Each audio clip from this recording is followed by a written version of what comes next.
ये 8-9 महीने के अंदर बहुत लोग बेनकाब हुए। वो लोग जो सहाफत में थे, जो इदारों में बैठे हुए थे, आसिफ जरदारी इसके पीछे है। करप्शन का पैसा इसके पास बेतहाशा है। पैसा इसने लगाया है एक दहशतगर्द तंजीम को। जनरल बाजवा ने वो पाकिस्तान से किया जो दुश्मन ना कर सके। एक आदमी ने सबसे ज्यादा कोशिश की हमारी हुकूमत गिराने की, का नाम मोहसिन नकवी। और मैं कह के थक गया था कि यार खुदा के लिए कि अभी हमें काम करने थे। साल और लग जाता ना, इतने तो इन्होंने कपड़े भी नजर नहीं छाने। 90 दिन के अंदर जानबूझ के आप इलेक्शन नहीं कराते हैं तो आर्टिकल 6 लगता है।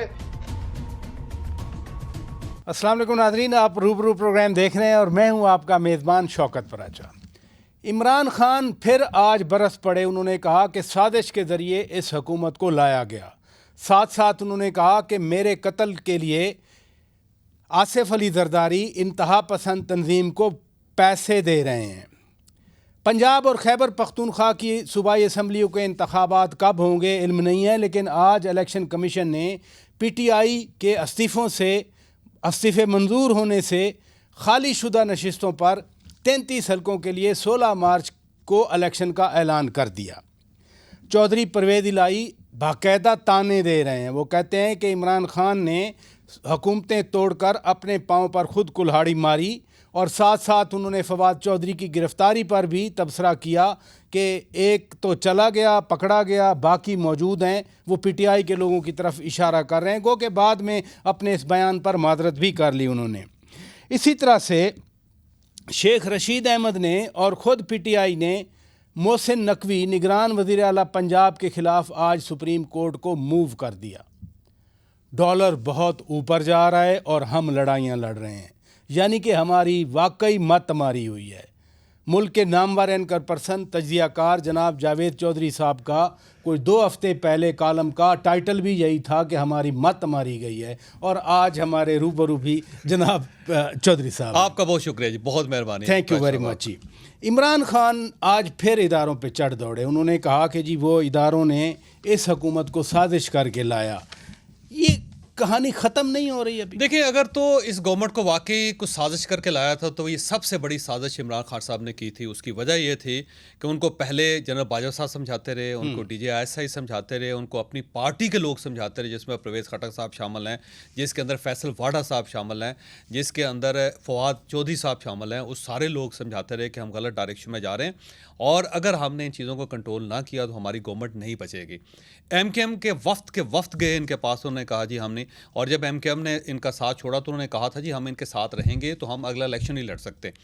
चौधरी परवेज़ इलाही साहब की आपने वो वीडियो सुनी होगी जब उन्होंने कहा कि नैपीज़ कब तक पहनाते रहेंगे सारे वो नैपीज़ कब तक पहनाते रहेंगे, कब तक उतारते रहेंगे। उससे पहले की बातें याद रखें। उस वक्त सारी पार्टी इमरान खान साहब को समझा रही थी कि हमें डायरेक्शन ठीक करनी पड़ेगी या फिर हम असम्बली तोड़ के नए इलेक्शन कॉल कर लेते हैं। बल्कि PDM ने इनसे ये कहा था, आपको शायद याद हो, कि जनवरी में इनको ये ऑफ़र की गई थी कि आप असम्बली तोड़ दें, हम अदम एतमाद नहीं करते। लेकिन इमरान खान साहब उस वक्त शेख रशीद खुद ऑन द रिकॉर्ड कहते हैं कि मैं कहता रहा असम्बली तोड़ देना है। फिर इमरान खान अपने खिलाफ साजिश क्यों कर रहे थे? वो इसलिए कि उनको चीज़ों का अंदाज़ा नहीं था। उनको अंदाज़ा नहीं था कि ये हो क्या, अंडरस्टैंडिंग नहीं थी। अब है। जनरल बाजवा साहब ने मुझे खुद कहा कि हम उन्हें बार बार ये समझा रहे थे कि आप पंजाब में अपनी पार्टी को कंट्रोल करें, पंजाब की पार्टी आपके हाथ से निकल गई हुई, आपके MNAs अब आपके साथ नहीं है। ये सेनेट के इलेक्शन से पहले की बात है, सेनेट के इलेक्शन के बाद की बात है ये सारी। ये जो अदम एतमाद से, आप ये समझें कि अदम एतमाद से 2-3 महीने पहले की बातें हैं सारी। और इसमें ब्रिगेडियर एजाज शाह साहब जो उनके वज़ीर दाखिला भी रहे हैं, जिनका भी एक क्लिप आजकल बड़ा वायरल है जिसमें वो कह रहे हैं कि अभी तो पार्टी स्टार्ट हुई है, अभी तो पार्टी शुरू हुई है। उन्होंने खुद जनरल बाजवा साहब से भी कहा था, उन्होंने कहा था जी मैं अब इस टिकट पे, PTI के टिकट पे अगला इलेक्शन नहीं लड़ सकता, मैं अपने हल्के में नहीं जा सकता। और उसके बाद उन्होंने इमरान खान साहब से भी कहा था कि खान साहब हम ये इलेक्शन नहीं लड़ सकेंगे। उस वक्त इमरान खान साहब ने प्रॉपर चीज़ों को ठीक नहीं किया। दूसरा, अगर ये साजिश थी, अब सवाल ये है कि अगर ये साजिश थी तो आपने मार्च के अंदर, मार्च के महीने में 3 मरतबा जनरल बाजवा साहब को एक्सटेंशन की ऑफर की। सबसे पहले सबसे पहले असद उमर साहब गए, मैं इस पे कॉलम लिख चुका हूँ। असद उमर साहब ने जनरल बाजवा साहब से जाके ये कहा कि आपके पास एक फैसिलिटी है कि आप 65 साल तक यहाँ पे चीफ रह सकते हैं, तो कानून के अंदर एक जब आपको एक आपको ये एक मौका है तो आप उसको क्यों नहीं अवेल करते। उसके बाद परवेज़ खटक साहब ने राब्ता किया और राब्ता करने के बाद वो DGISI के सामने बैठ के उन्होंने एक सेफ फ़ोन से जनाब बाजवा साहब को फ़ोन करके कहा था कि ताहयात आप चीफ रहें, उसके बाद आप चीफ रहें, हमें कोई प्रॉब्लम नहीं है। अच्छा, ये जो सारी एविडेंस है इसके नहीं, ये असद उमर साहब ने जाकर ऑफर की, फिर परवेज खटक साहब ने टेलीफोन किया सेफ लाइन फिर से, उसके बाद दूसरा फोन किया DGISI के सेफ फोन से। क्या इमरान खान को इल्म था, सैंक्शन करवा के गए थे दोनों ऑफर करने के लिए, या इमरान खान को इल्म नहीं था? सर देखिए, इमरान खान साहब के बिहाफ पे किया था। असद उमर साहब ने इमरान खान साहब का मैसेज लेके गए थे, परवेज़ खटक साहब जो हैं वो इमरान खान साहब का मैसेज लेके गए थे, क्योंकि ये हो नहीं सकता। और जब मैं इसके ऊपर कॉलम लिखा तो अभी तक किसी तरफ से कोई उसका रद्द-ए-अमल नहीं आया, कोई इनकार नहीं आया किसी। अभी पिछले हफ्ते, बल्कि चंद दिन पहले, अल्लामा ताहिर अशरफी इसी जगह पर बैठे थे, यही बातें हो रही थी, तो उन्होंने कहा कि इमरान खान तो बहुत बोल रहे हैं जैसे आज बोले, लेकिन अगर जनरल बाजवा साहब ने बोला 5% भी तो इनकी बोलती बंद होगी। आपने भी कॉलम में एग्जैक्टली लिखा, आखिर क्या ऐसी चीज़ें हैं जो जनरल बाजवा साहब जानते हैं? देखिए, वो स्टेट है ना, स्टेट के जो ऑर्गन्स होते हैं उनके पास बहुत इंफॉर्मेशन होती है। मतलब एज ए प्राइम मिनिस्टर आप देखें ना, पूरा पाकिस्तान बल्कि पूरी दुनिया से जहाँ जहाँ आपके मिशंस हैं वहाँ से रोज़ आपको रिपोर्ट्स आती हैं।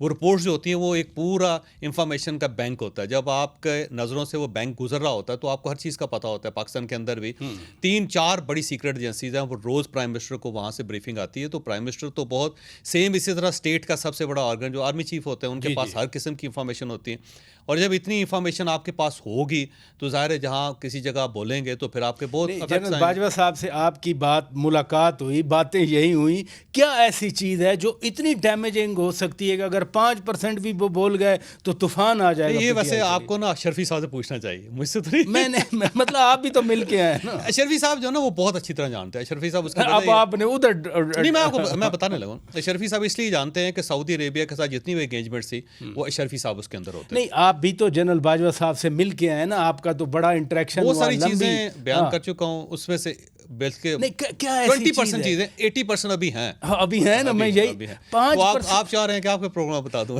प्रोग्राम का प्लेटफॉर्म इसीलिए आपके पास कमाल।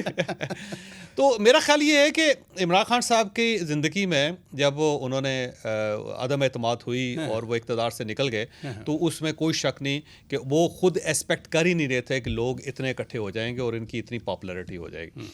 और जब वो पॉपुलर हो गए तो फिर अब वो रोज़ नैरेटिव बनाने की कोशिश कर रहे हैं उस पॉपुलैरिटी की बेस पे।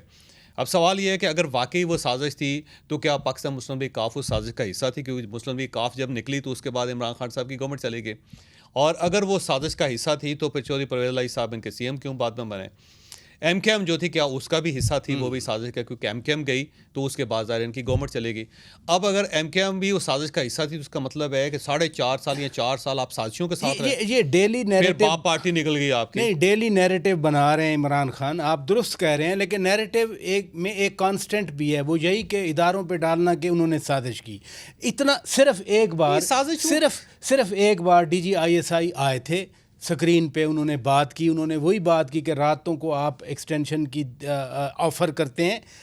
जनरल बाजवा साहब को कहा गया, क्या क्या अल्फाज इस्तेमाल किए गए, मैं दोहराना नहीं चाह रहा, फिर वो क्यों खामोश हैं? वो देखिए, वो मेरा ख्याल है 2 साल तक खामोशी उनके ऊपर पाबंदी है। अच्छा, कानूनन वो पाबंदी बाउंड है कि वो नहीं बोलेंगे। और दूसरा, जो मेरी उनके साथ जब मुलाकात हुई तो वो ये कहते थे मैं इन चीज़ों में नहीं पढ़ना चाहता, मैं रिटायर हो गया हूँ, मैं अब अपने पोतों के साथ ज़िंदगी गुजारूंगा। छोटे पोते हैं, वो हैं, मेरे बेटे हैं, मैं अपनी फैमिली के साथ ज़िंदगी गुजारना चाह रहा हूँ, किताबें पढ़ना चाहता हूँ, मैं इस कंट्रोवर्सी में पढ़ना नहीं चाहता। तो मेरा ख्याल जनरल बाजवा साहब इस कंट्रोवर्सी में पढ़ना नहीं चाह रहे। लेकिन ये जो नए आर्मी चीफ है उनकी ट्रोलिंग भी शुरू हो गई, आपने देखा होगा। जो व्हाट्सएप मैसेजेस हैं, ट्रोलिंग नहीं है। पिछले दिनों में इमरान खान ने खुद कहा कि नया जो सेटअप है वो जनरल बाजवा का सेटअप है, उन्हीं की एक्सटेंशन कह रहे हैं। वो ट्रोलिंग से हट के ऑन द रिकॉर्ड भी वो बात कर रहे हैं। नहीं, अब जाहिर है या तो ऑल ऑफ सडन इस तरह है ना कि आप पूरी आर्मी जो है उसको बदल दें। आप इस तरह करें कि जितने ब्रिगेडियर से ऊपर हैं सब लोगों को रिटायर करके घर पे जो आके नहीं ले आए, ये किसी और जगह। देखिए, वो इदारे तो उसी तरह चलते हैं ना, जैसे IG पंजाब तब्दील हुआ है, लेकिन नीचे तो सारे DIGs SSP वही होंगे ना। या तो आप ये चाहें कि उनके साथ भी कोई अफगानिस्तान से ले आए या बंदा श्रीलंका से ले आए, वो तो नहीं होगा, इदारा तो वहीं कायम रहेगा ना जी। अब इसमें प्रॉब्लम ये आ गया है कि वो बेसिकली स्टेट को हिट कर रहे हैं इमरान खान साहब, जिसका स्टेट को बहुत नुकसान पहुँच रहा है। अच्छा, आप देखिए कि कल वो खामोश रहे हैं, आपने देखा होगा कल एक दिन का नागा था। जी। वो नागा इसलिए था कि प्रेसिडेंट साहब 2 मरतबा मिले जाके उनसे, और उन्होंने लाहौर में, और उस पर उन्होंने बताया प्रेसिडेंट साहब ने उनको कि इकॉनमी की सूरत बड़ी ख़राब है और अब स्टेट जो है ना सीधी होती हुई नज़र आ रही है। उनका ख्याल ये है कि हम इस चीज़ को लिंगर ऑन नहीं कर सकेंगे, हम पाकिस्तान को कुर्बान नहीं कर सकते। तो उनकी तरफ से जब प्रेसिडेंट ने एक वाज़ेह पैगाम दिया तो उसके बाद इमरान खान साहब एक दिन खामोश रहे, लेकिन यूँ ही दूसरा दिन आया तो उसको बोल नहीं रह सके। लेकिन आपने अपने कॉलम में भी लिखा कि जनरल बाजवा साहब के इतने एहसानात हैं इमरान खान पर, उनको इस रवैये की तवक्को नहीं थी। सवाल ये है कि बुग़्ज़ नवाज़ शरीफ में, बुग़्ज़ आसिफ अली ज़रदारी में इमरान खान एक शख्स तो नहीं, बाकायदा एक प्रोजेक्ट का नाम दिया जाता है। सही बात। और इमरान खान एक प्रोजेक्ट, जनरल ज़हीरुल इस्लाम अब्बासी साहब ने मरी वाले जलसे में बाकायदा कहा कि इनको बाकायदा बनाया गया, उसमें यानी सभी कह रहे हैं, उसमें सारे ही इन्वॉल्व थे, उसमें मीडिया का कंपोनेंट भी था, उसमें सरकारी लोगों का कंपोनेंट भी था। तो फिर एक अगर प्रोजेक्ट था तो ये तिलस्म टूटा क्यों? उसकी वजह यह है कि जो मैंने अंडरस्टैंड किया, अब जो मैं जिन मुख्तलिफ करैक्टरों से जो मिलता रहा और जो मेरी अंडरस्टैंडिंग है उसके मुताबिक ये था कि सबका ख्याल ये था कि इमरान खान साहब परफॉर्म करेंगे, और इनके पास टीम बड़ी अच्छी, क्योंकि बार बार ये कहते थे मेरे पास 200 लोगों की टीम है, जब वो पाकिस्तान के अंदर आएंगे तो इनकलाब ले आएंगे।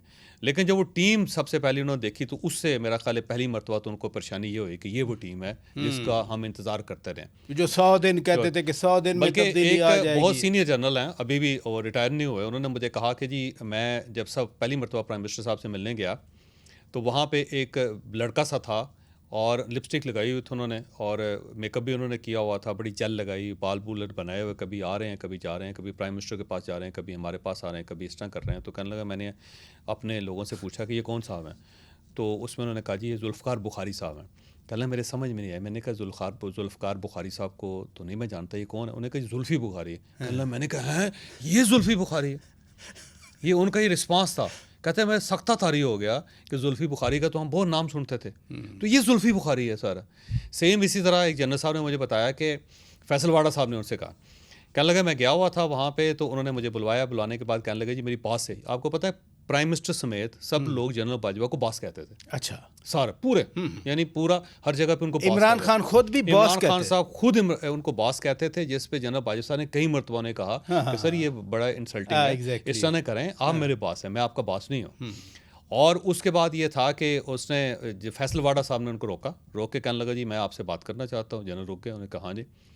तो उसने उन्हें कहा जी मेरी बात से बात होगी, तो हमने इस तरह करना है कि इस्लामाबाद के अंदर सेफ हाउस में आप और मैं दोनों बैठेंगे, और बैठने के बाद हम जो मीडिया मालिकान है एक एक को बुलाएंगे, बुला के उनके जो कारनामे हैं उनकी वीडियो उनको दिखाएंगे, दिखाने के बाद उनसे कहेंगे जी आप सीधे हो जाएं सारे। तो कहने लगे ये सुन के मैं हैरान रह गया। तो मैंने उससे पूछा कि पहले तो ये बताएं ये वीडियोस किसने बनाई सारी? कहता वो बस बन गई। उसने कहा बन गई क्या मतलब? यानी स्टेट के अंदर आप वीडियोस बनाते हैं लोगों की सारी? ये जनरल साहब पूछ रहे हैं। तो उस पर कहते हैं उनके पास कोई जवाब नहीं था। दूसरा उसने कहा जी ये आप कौन होते हैं मुझे कहने वाले कि हम इस तरह एक सेफ हाउस में बैठेंगे, वहाँ पे हम वीडियोस चलाएंगे और मालकान को बुलाएंगे, उनके मुंह पे मारेंगे, ये आप करना क्या चाहते हैं? कह ले मेरे लिए इंतहाई हैरान कुन बात थी। फिर मैंने जनरल बाजवा साहब से पूछा तो उन्होंने कहा जी मैंने इस किस्म का कोई ऑर्डर नहीं दिया, मेरी किसी के साथ कोई बात नहीं है। तो फैसल वाडा साहब का नाम मैं आज डायरेक्ट आपके सामने ले रहा हूँ। ये फैसल वाडा साहब, अगर आप कहेंगे तो जनरल का नाम भी ले लें। हाँ, बता वाडा साहब कहें तो अच्छा, वाडा साहब कहेंगे तो तब। लेकिन आज जो इमरान खान ने कौम से खिताब किया अपनी तकरीर में, उन्होंने कहा कि जी सब लोग अब एक्सपोज हो गए, इदारों में बैठे वाले एक्सपोज हो गए, मीडिया में बैठने वाले वो कहते हैं एक्सपोज, यानी आप भी एक्सपोज हो गए। मीडिया ओवरऑल मीडिया की वो बात करते हैं ना, मतलब मैं आप जो भी उनके ज़हन में होगा, तो हम और बात करते हैं, खान साहब और बात करते हैं, क्यों डिवीजन क्यों? देखिए आप ना खान साहब को चाहिए कि ना वो मेरी बात पे जाएं, ना वो आपकी बात पे जाएं, ना वो मीडिया की बात पे जाएं, ना वो इदारों की बात पे जाएं, वो चौधरी परवेज़ इलाही साहब की बात सुन लें। सर चौधरी परवेज़ इलाही साहब आज उनको क्या कह रहे हैं वो ना करें, वो ब्रिगेडियर एजाज शाह साहब की बात सुन लें वो क्या कह रहे हैं, वो इससे पहले फवाद चौधरी साहब की बात सुन लें जो कहते थे प्राइवेटली, वो परवेज़ खटक साहब को बुला के उनसे पूछ लें, वो इन सब से पूछ लें ना सर, वो महमूद खान को बुलवा के उनसे पूछ लें। चले बाकी छोड़ दें, जहांगीर तरीन को छोड़ दें, अलीम खान साहब को छोड़ दें, इन सब को छोड़ दें। वो अपने जो आज जो करीबी उनके लोग हैं जो बार बार ये कह रहे थे कि असम्बली ना तोड़िएगा, असम्बली ना तोड़ी, आप उनसे पूछ लें सर, या वो लोग जो ये कह रहे थे कि हमें कौमी असम्बली से नहीं निकलना चाहिए, आप उनसे तो पूछ लें। फिर इमरान खान ने ऐसा क्यों किया? मैं सवाल छोड़ता हूं। नादरीन ब्रेक लेते हैं, ब्रेक के बाद जब वापस आएंगे चौधरी साहब का मुल्की हालात के ऊपर मैं ज़रूर तज्ज़िया लूँगा। Stay with us. Welcome back नाजरीन, आप रूबरू प्रोग्राम देख रहे हैं और आज हमारे रूबरू हैं जनाब जावेद चौधरी साहब। आपने कॉलम में लिखा कि मत मारी गई है हमारी क्यों मत मारी हुई है, हम क्यों नहीं समझ रहे? बेशुमार रीजंस हैं। मेरा ख्याल है 75 साल पुरानी कहानी है हमारी। हम एक जज्बाती कौम है, जज्बात से ये मुल्क बना था और उन जज्बात से हम निकल नहीं सके। आज भी अगर आप कहा जाए ना आए फ़लस्तीन फ़तह करें तो 4 लाख बंदा सड़कों पर निकल के, उसके पास रावलपिंडी से लाहौर जाने का किराया नहीं होगा, लेकिन वो वहाँ पे माल रोड के ऊपर फ़लस्तीन को फ़तह करना शुरू कर देगा। तो ये जो एक पाकिस्तान का प्रॉब्लम है ना, ये एक रैशनल नहीं है, वो है। दूसरा ये है कि हर जज्बात का जो दरिया आता है उसके अंदर बहना शुरू कर देते हैं, उसमें तैरना शुरू कर देते हैं। रियलिटीज़ ये है सर कि पाकिस्तान के पास पेट्रोल ख़रीदने के पैसे नहीं हैं। हमारे 4 वेसल जो हैं वो डिक्लाइन हो चुके हैं पेट्रोल के, और अगर इमीडिएटली हमें कोई रिलीफ नहीं मिलता तो फरवरी के अंदर यहाँ पेट्रोल ख़त्म हो जाएगा। और रियलिटी ये है कि हमारे पास गंदम नहीं है। रियलिटी ये है कि 25 रुपए की रोटी आदमी ख़रीद रहा है, 35 रुपए का नान ले रहा है, और ये अगले महीने तक ही इसकी कीमत में 30% इजाफा हो जाएगा। और रियलिटी ये है कि तो गंदम इंपोर्ट करते हैं, वो अपनी मुर्गियों को डालते हैं सुबह। और रियलिटी ये है कि डॉलर जो है ना उसने पाकिस्तान की हिस्ट्री में सबसे बड़ी छलांग लगाई। 26 रुपये एक दिन में, अगर आप मतलब इस साइड पे बैठे हुए थे, आपने इधर देखा तो 26 रुपये डॉलर ऊपर जा चुका था आपका। और रियलिटी ये है कि रेमिटेंस पाकिस्तान के अंदर कम हो चुकी हैं। रियलिटी ये है कि हमारे पास गैस का बहरान है। रियलिटी ये है कि हमारे पास गैस के तेल के बहुत ज़खायर हम निकाल नहीं पा रहे। समझ क्यों नहीं रहे? हम एज अ नेशन, एक कौम के तौर पे क्यों नहीं हालात? बस जज्बात है ना। और दूसरा ये है कि आप सिर्फ जज्बात तो चर साहब नहीं है ना। अब इमरान खान की हम बात कर रहे थे, आपने कहा सब ने समझाया, लेकिन उन्होंने कौमी असम्बली से भी इस्तीफे दिए, उन्होंने सूबाई असम्बलियाँ भी तोड़ी।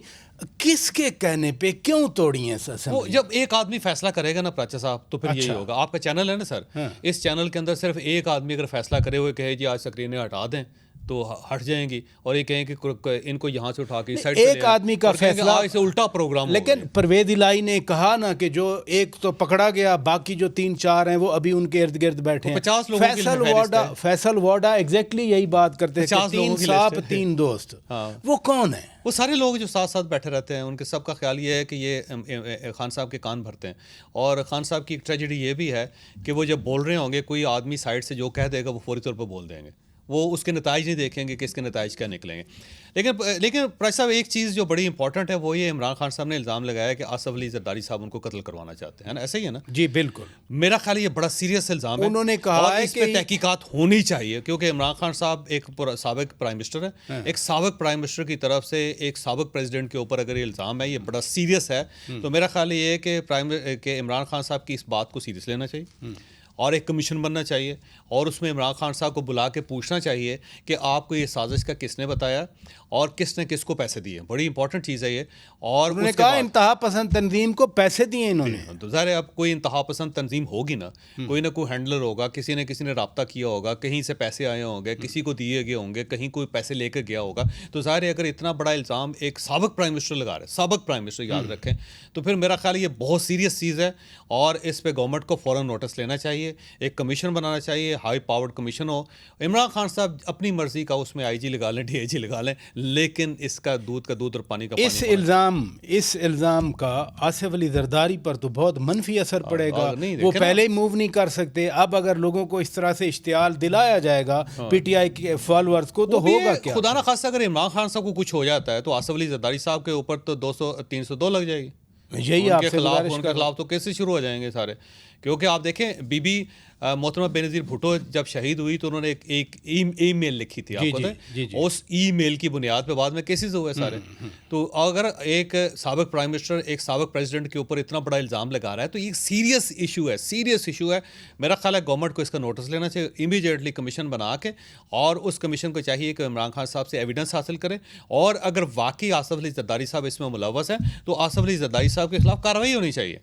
और अगर मुलव्वस नहीं है, इमरान खान साहब के खिलाफ कार्रवाई होनी चाहिए, क्योंकि एक शख्स प्राइम मिनिस्टर है पाकिस्तान का और ये वाहिद इस्लामी न्यूक्लियर पावर है, उसका 22 करोड़ लोग, आबादी में 6ठे नंबर पर बड़ा मुल्क है हम, और हम ये कहते हैं कि बड़े इंपॉर्टेंट मुल्क, उसमें 3.5 साल एक आदमी प्राइम मिनिस्टर रहा है, और वो प्राइम मिनिस्टर एक साबिक प्रेसिडेंट पे, जो प्रेसिडेंट रहा है और उसका दौर ज़ाहिर है बड़ा इंपॉर्टेंट दौर था, उस पर इल्ज़ाम लगा रहा है। तो सर ये आम बात नहीं है, इसको इंतहाई सीरियस लेना चाहिए कि इन दोनों में से कोई एक शख्स तो मुलव्वस होगा, एक शख्स बेगुनाह होगा। अगर इमरान खान साहब के पास एविडेंस है, उनको एविडेंस देना चाहिए, और अगर आसिफ अली जरदारी साहब वाकई उस साजिश का हिस्सा हो, आसिफ अली जरदारी साहब के खिलाफ कार्रवाई होनी चाहिए। और अगर आसिफ अली इमरान जरदारी खान साहब तो बार-बार कहते हैं, इमरान खान साहब के खिलाफ कार्रवाई, नहीं, इमरान खान बार-बार कहते हैं कि मुझे पता था मेरे ऊपर कत्ल का हमला होगा, कातलाना हमला होगा, वजीराबाद में हुआ। वो तो कहते हैं मुझे पहले से मालूम था। नहीं, वो एजाज चौधरी साहब उससे ज़्यादा कहते हैं। उन्होंने तो, एजाज चौधरी साहब ने तो एक दिन पहले, सेनेटर एजाज चौधरी साहब ने एक दिन पहले पार्टी को कहा था वजीराबाद में इनके ऊपर हमला होगा। तो एजाज चौधरी साहब से बुला के पूछ लेते हैं ना कि आपको किसने इंफॉर्मेशन JIT बनी, वो भी JIT में एजाज साहब को तो बुलाया नहीं गया। नहीं, लेकिन JIT एक पंजाब में वो डोगर साहब ने बना दी, एक इन्होंने बना दी, वो तो मामला तहकीकात का आगे ही नहीं बढ़ा। वो अब उसके अंदर जो ना एक बड़ी दिलचस्प बात है कि वो जब JIT ने इन्वेस्टिगेशन शुरू की थी ना, तो उसमें वीडियो कॉल के ऊपर कार्रवाई होती थी सारी। उसमें एक पुलिस अफसर ने वहाँ से गुजरांवाला की एक छत से गोलियां इकट्ठी की कुछ, और गोलियां इकट्ठी करके वो ले आया, और उसने वहाँ पे JIT के जो उसने कहा जी ये गोलियां वहाँ से मिली, खोल मिले। तो उसमें उन्होंने कहा यार इस खोल के ऊपर मट्टी लगी हुई है, ये पुराना है, ये पुरानी कहाँ से तुम उठा के ले आए हो? तो उसने कहा जी बस वो छत पे गया था, पड़ी हुई थी तो मैं ले आया। उसमें उन्होंने कहा ठीक है, इसको ना आप फोरेंसिक लैब में भिजवा दे। अब उसकी बुनियाद पर ये बन गया हुआ कि तीसरा बंदा भी था, जबकि वो गोलियां पुरानी 2-2.5 महीने पुरानी है। वो जो हवाई फायरिंग करते हैं ना वहाँ पे वो खोल इकट्ठे हुए थे। अब उसको जब लफाफा खोलेगा, जब वो फोरेंसिक लैब उसके वो इन्वेस्टिगेशन करेगी, तो ये कहा जाएगा देखें जी ये मोहसिन नकवी की गवर्नमेंट आ गई है, तो इन्होंने हमारा जो एविडेंस है उसको तब्दील कर दी। लेकिन इस सारे कॉन्टेक्स्ट में डॉक्टर आरिफ अलवी सदर ममलिकत साहब ने एक बड़ी बात की, मफामत के लिए वो कोशिशें कर रहे हैं, और वो सीरियस हैं, और अच्छी बात है। लेकिन उन्होंने कहा कि जी अर्ली इलेक्शन छोड़ें, फौरी इलेक्शन छोड़ें, इमरान खान के साथ आप इलेक्शन पर बातचीत करें, चाहे वो वक्त पे यानी अक्टूबर पे इलेक्शन। इसका क्या मतलब लिया जाए? इमरान खान का प्रेशर ख़त्म हो चुका है या मायूस हो चुके हैं? इसका हम क्या मीनिंग? गवर्नमेंट ये चाहती थी, उससे पहले जनरल बाजवा साहब चाहता था। जनरल बाजवा साहब ने 2 मरतबा इन सबको बिठाया अपने रिटायरमेंट से पहले, और लेकिन जनरल बाजवा साहब ये कहना था कि हमारा कोई बंदा उसके अंदर नहीं होगा, खुद आप में बैठ के उन्होंने बिठा दिया। और जब उठ के आया फिर दोबारा बिठा दिया, तो उसमें उन्होंने कहा कि अब मामला सेटल करें। लेकिन मसला ये था कि जब बात इमरान खान साहब तक जाती थी तो बात फिर आगे नहीं चलती थी। उससे पहले बार बार गवर्नमेंट ये कहती रही कि इमरान खान साहब बैठे, और कहा यह जाता था कि इमरान साहब खुद आएँ, लेकिन इमरान खान ज़ाहिर चोरों के साथ नहीं बैठना चाहते। वो कहते चोर हैं, मैं तो उनके साथ ही बैठूंगा। अब उसके बाद लेकिन सदर साहब कहते हैं कि 1.5 महीने से हुकूमत ने कोई जवाब नहीं। उसकी वजह है ना, उसकी वजह यह है कि जब आपने असम्बलियां तोड़ दें, आखिरी काम तो यही कर सकते हो ना, आप पंजाब असम्बली तोड़ दें, तोड़ दिया। अब मुज़ाकरात गवर्नमेंट क्यों करेगी? मुझे बताएं, गवर्नमेंट तो इसमें लूज करेगी। अब तो आपने जो बम चलाना था चला दिया ना आपने। यानी आप ये कहना चाह रहे हैं कि जितने कार्ड इमरान खान के पास थे खेल लिए। वो तो कहते हैं मेरे पास बड़े सरप्राइज थे।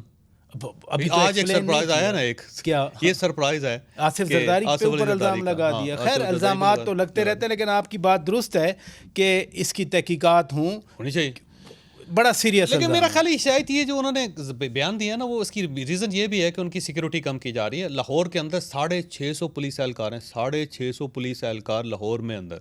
170 इस्लामाबाद वाले, पंजाब पुलिस भी और खैबर पख्तूनख्वा पुलिस भी 650 बंदा वहाँ पे टेंट लगा के बैठा हुआ है। खाना गवर्नमेंट देती है, उनकी यूनिफॉर्म, उनके वेपन सारा। अब तो नहीं देगी ना पंजाब गवर्नमेंट बदल। यहाँ पे 170 इस्लामाबाद के, 50 खैबर पख्तूनख्वा के, 230 यहाँ पे इस्लामाबाद के अंदर है।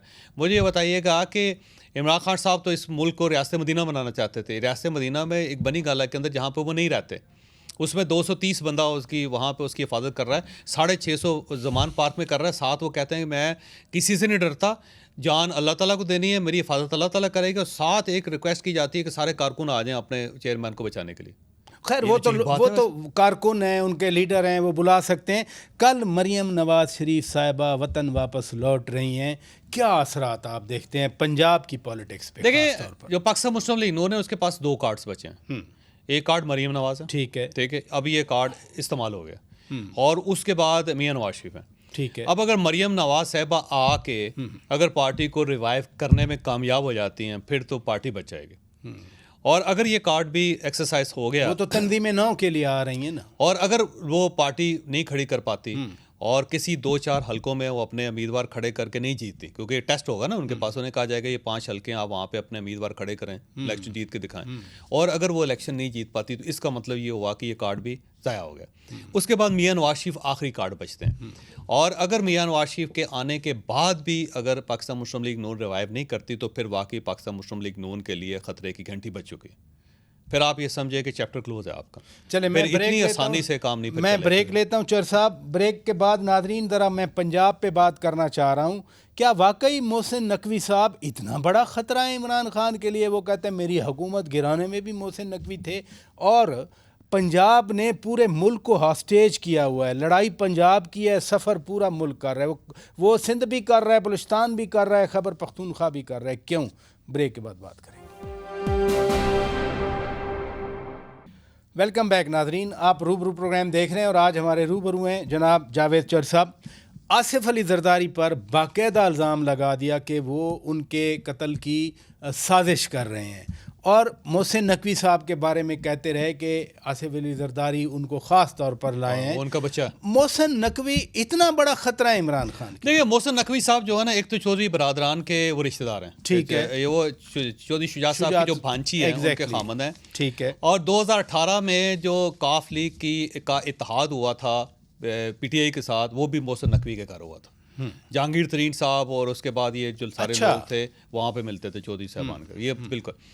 उसके बाद बाकी ये जो इसमें कोई शक नहीं है कि जो पीडीएम बनी वो भी मोहसिन नकवी के घर बनी, क्योंकि मोहसिन नकवी साहब जो है एक ट्राइका जो है उसके अंदर घूमते फिरते रहे। उनका मियाँ बरादरान के साथ अच्छा ताल्लुक़ है, उनका आसिफ अली जरदारी साहब के साथ बड़ा अच्छा ताल्लुक़ है, और वो चौधरी साहबान जो हैं उनके वो रिश्तेदार हैं। तो इन तीनों के दरमियान वो घूमते फिरते रहते हैं, और इसमें कोई शक नहीं कि जनाब बाजवा साहब के साथ भी उनका अच्छा रिलेशन था। अब ये नए आर्मी चीफ हैं, इनके बारे में मुझे नहीं पता, लेकिन तस्वीरें कुछ वायरल हैं। अब मुझे नहीं पता कोई तस्वीरें सही हैं या गलत हैं, मुझे इसके बारे में नहीं आता, लेकिन वो एक मुतहरक आदमी है मोहसिन नकवी, इसमें कोई शक नहीं है। लेकिन मोहसिन नकवी के ऊपर एतराज़ात भी बहुत ज़्यादा हैं। उन्होंने नैब का ज़ाहिर प्ली बारगेन किया था, 35 लाख रुपये उन्होंने वापस किया था, उनके ऊपर ये इल्ज़ाम भी है। लेकिन इसके साथ साथ जो है ना वो ज़ाहिर पीडीएम को वो मुतहरक उन्होंने किया, और ये जो पाकिस्तान मुस्लिम लीग काफ ने यहाँ से इमरान खान साहब के इत्तेहाद से निकल के पीडीएम में शामिल होने का जो फैसला किया था वो भी मोहसिन नकवी के घर हुआ। मोहसिन नकवी वाकई इमरान खान की हुकूमत को गिरा सकते हैं, इसलिए मुखालफत की जा रही है, या सिर्फ ये है कि लाहौर और गुजरात से ही वज़ीर आला होना चाहिए? आइन में लिख दिया जाए कि जंग से नहीं होगा, तौसा से नहीं होगा, बिहाड़ी से नहीं होगा, किसी और जगह से नहीं होगा। आइन है ना सर, आइन में तो ये था कि या तो चीफ मिनिस्टर और अपोजिशन लीडर मिलकर बैठ के फैसला कर लेते, नहीं किया एग्जैक्टली। उसके बाद कमेटी है, कमेटी फैसला कर लेती, नहीं किया। उसके बाद अब इलेक्शन कमीशन बचता है, तो इलेक्शन कमीशन ने फैसला कर दिया। अब उसके पास 5 उम्मीदवार हैं, तो इलेक्शन कमीशन उनमें से किसी को चूज़ कर ले। वो ये कहते हैं कि मोहसिन नकवी का नाम पहले मीडिया देता रहा, तो भाई अहमद नवाज सुगेरा का भी तो देता रहा मीडिया वो भी तो था ना। हम कहते थे नासिर खोसा पे पूरा मीडिया ने कहा कि सबसे अच्छा आदमी, वो इनकार कर गया, अच्छा किया इनकार करके इज्जत बचा ली अपनी। उसका तरीका था कि जिसका वो बंदा आपने नॉमिनेट करना उससे पूछ तो लें आप पहले। इनका चाहिए था वफ्द जाता, जाके उनसे रिक्वेस्ट करता, उनको राजी करता, फिर उनको नाम देते। अच्छा, नसीर खान का नाम दिया, वो डुअल, आपको इतना भी पता नहीं है कि ब्रिटिश नेशनल को आपके 3 के 3 लोग उड़ गए। नासिर खोसा ने इनकार कर दिया, आपने पूछा नहीं था उनसे। सुखेरा साहब जो हैं वो 31 जनवरी को रिटायर होंगे, आपने उससे पहले उनको ना उनसे भी पूछ लेते आप, या प्रोसीजर ही पढ़ लेते आप, और आप नसीर खान का आपने नाम दिया, पूछ लेते भाई नेशनलिटी कौन सी। आज वैसे सुखेरा साहब के आदाज में उन्होंने उनको अलविदाई पार्टी दी है। सुखेरा साहब तकरीबन आज जो है वो छोड़ चुके चार्ज। अब अगर सवाल ये है, एक और सवाल, कि अगर आहा चीमा बन जाते तो क्या उन पर एतराज़ ना करते इमरान खान साहब, या कोई भी आदमी किसी को भी ले आते? अब देख लें हसन अस्करी साहब जो थे, अस्करी साहब जो हैं, अब वो इमरान खान साहब के उम्मीदवार थे, इमरान खान साहब की तरफ से पंजाब के चीफ मिनिस्टर बने, वो भी तो दानिश्वर थे, कबूल कर लिया, सब लोगों ने कर लिया। नहीं, लेकिन देखें ना, ओवरऑल मैं आपकी राय जानना चाहता हूँ, मसला क्या है? जनरल बाजवा साहब को उस्मान बुज़दार पसंद नहीं थे, इमरान खान को मोहसिन नकवी पसंद नहीं है, अब परवेज़ इलाही पंजाब की चीफ मिनिस्ट्री छोड़ना नहीं चाहते थे।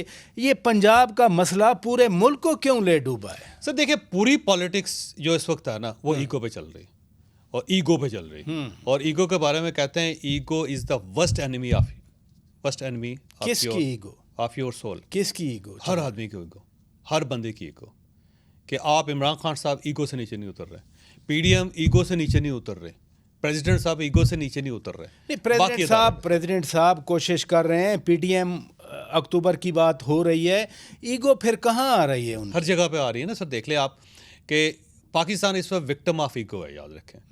बहुत सारे लोगों की ईगो का विक्टिम है। तो इसको थोड़ा थोड़ा आपको नीचे आना पड़ेगा। इमरान खान साहब को खुले दिल के साथ ये सारे एतराज़ात बंद करके गवर्नमेंट के साथ बैठना पड़ेगा, और गवर्नमेंट को ये जो नफ़रत है इमरान खान साहब से, गवर्नमेंट को अपनी नफ़रत कम करनी पड़ेगी। और मेरा ख्याल है इदारों को, मैं बार बार ये कहता हूँ कि जितना क्यास, जितना कन्फ्यूजन पाकिस्तान के अंदर है, वो 2018 में उसके डांडे मिलते हैं, और 2018 में इस्टेब्लिशमेंट ने इमरान खान को इस्टेब्लिश किया था, और उसका ये नतीजा है। लिहाजा अगर ये कहा जाए कि ये गंद है, तो इसके पीछे मिलिट्री इस्टेब्लिशमेंट थी, और मिलिट्री इस्टेब्लिशमेंट इसको मानती है, ये हमसे गलती हुई। और ये अगर गंद है तो फिर इसको साफ भी उन्होंने खुद करना है, और इसमें अदलिया आपने तो कॉलम में लिखा ना, आपने कॉलम में लिखा था कि 2008 की पीपल्स पार्टी की हुकूमत धोती संभालती रही, नवाज शरीफ के गले धरना, पनामा और डॉन लीक्स पड़ गई थी, बांध दिए गए उनके गले में। नहीं, आप कहते हैं डॉन लीक्स पड़ गई थी, तो आप तो सजेस्ट कर रहे थे कॉलम में कि जी फिर खुद आ जाएं आप तो एक तरह का ताना दे रहे थे ना। नहीं देखिए, अब हमारे पास ना गुंजाइश कम बचती जा रही। अब अगर ये डायलॉग नहीं होता, मैं फिर ये कहता हूँ कि मुल्क में मार्शल लगाना पड़ेगा, उसके बगैर मुल्क सर्वाइव नहीं करेगा, नहीं बच सकेगा। तो ये तो सियासतदानों की जिम्मेदारी होनी चाहिए, उनको डायलॉग करना चाहिए। अगर नहीं करते, इकट्ठे बैठ के कोई एक नेशनल गवर्नमेंट नहीं बनाते, और उस नेशनल गवर्नमेंट को कोई एजेंडा नहीं देते कि ठीक है जी हम इलेक्शन सस्पेंड करते हैं, हम अगले 3 साल तक ये नेशनल गवर्नमेंट रहेगी, प्राइम मिनिस्टर कोई और ले आए, कोई भी ले आए, ला के मुल्क को ठीक करें।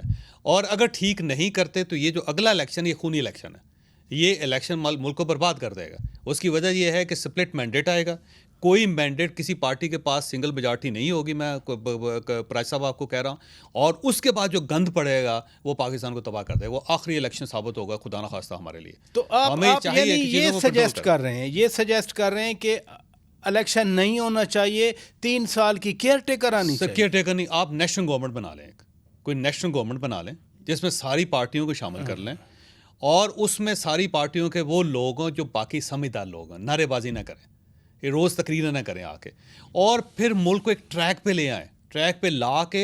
और उससे पहले आप एक इलेक्शन कमीशन के ऊपर फैसला करें कि ये एक गैर जानबदार इलेक्शन कमीशन होगा, और इस पर किसी शख्स को कोई एतराज़ नहीं होगा। और उसके बाद बाकी जो इकॉनमी है उसके बारे में फैसला करें कि मुल्क में आंधी आए, तूफान आए, हमने इस चीज़ को नहीं छेड़ना, जो पॉलिसी बनी है इसको लेके चलना है। पाकिस्तान के अंदर एक्सटेंशन पर पाबंदी लगाएं कि कोई भी शख्स जो है ना उसको एक्सटेंशन नहीं मिलेगा, किसी भी ओहदे को। ख्वाह आप रिटायरमेंट की एज बढ़ा दें, अगर आप समझते हैं कि एज, मसलन देखें यूके के अंदर जो एज है वो 69 ईयर है, आप 70 कर दें जी, लेकिन उसके बाद किसी को एक्सटेंशन नहीं मिलेगा। अमेरिका या ऑस्ट्रेलिया में कोई एज लिमिट नहीं है सर्विस की, जब तक आप सर्विस कर सकते हैं आप सर्विस करते रहें, या फिर अमेरिका बन जाए आप कुछ कर तो सब की है। कुछ नहीं, आपको वैसे अक्टूबर में इलेक्शन होते नजर आ रहे हैं? सर मुझे नहीं लग रहा, मुझे नहीं लग रहा। ये आने वाले दिनों में मेरा ख्याल है जो इंसिडेंट्स अब हो रहे हैं, मेरा नहीं ख्याल कि उसके अंदर हम इलेक्शन अफोर्ड भी कर सकेंगे।